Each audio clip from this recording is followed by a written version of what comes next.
High বন্ধুরা, কেমন আছো? আশা করছি ভালো আছো। আমিও ভালো আছি। দেখো, আমি আজকে তেলের পিঠে বানাবো। তো তেলের পিঠে বানানোর জন্য আমি জলের মধ্যে চিনি দিয়ে নিয়েছি। দিয়ে গ্যাসের উপর বসিয়ে চিনিটা গলার জন্য একটু হালকা গরম জল করছি। আর গরম জল দিয়ে পিঠে করলে পিঠেটা নরম হয়।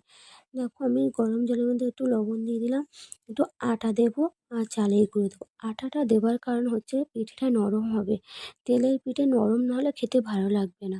এতে ঠান্ডা হয়ে গেলে একদম শক্ত হয়ে যায়, তখন খাওয়া যায় না পিঠেটা। সেই জন্য আমি আটাটা দিলাম।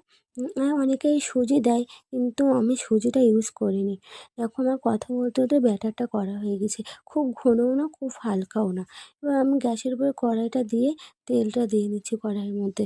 দেখো, আমার তেলটা কিন্তু হালকা গরম হয়ে গিয়েছে।